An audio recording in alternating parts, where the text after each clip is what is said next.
No, it is not.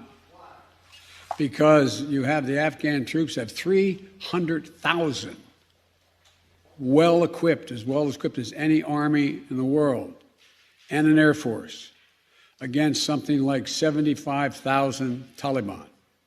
It is not inevitable.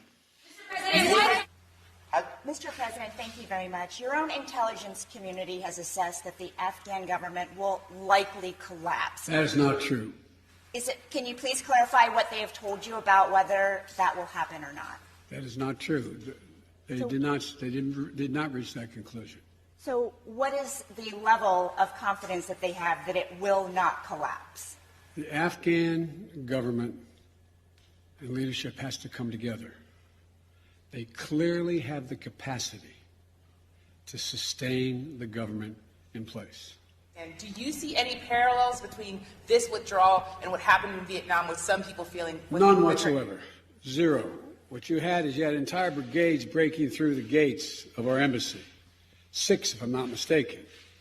The Taliban is not the North Vietnamese army. They're not remotely comparable in terms of capability. There's going to be no circumstance where you see people being lifted off the roof of a embassy of the United States from Afghanistan. It is not at all comparable. So the question now is, where do they go from here? That the jury is still out. But the likelihood there's going to be the Taliban overrunning everything and owning the whole country is highly unlikely. And leave the country at any cost. They're scaling the airport's walls this morning, rushing in. There's no screening, no security checks, just force of numbers. When they do manage to push aboard planes, they're so crowded, pilots won't take off. And no one agrees to disembark. It's all happening just a few hundred yards from the military side of Kabul airport, now separated by a row of barbed wire from the civilian side, in chaos.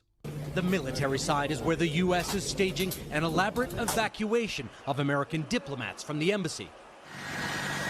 But even here, Afghans managed to push through, willing to cling onto an aircraft as it took off, rather than stay in Afghanistan. Afghans say the Americans are only focused on getting U.S. citizens out, along with some interpreters. Although tens of thousands of translators still have no U.S. visas, so they too are left to the Taliban. Now, the Taliban are out in full force. They took over the presidential palace, occupied Kabul's version of the Oval Office. Afghanistan's president fled the country. Some people are always in a hurry. They run when they could walk, race up steps when others take it slow.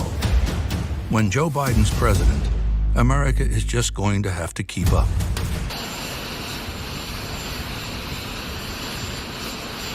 Joe Biden knows when you get knocked down, you get up off the mat.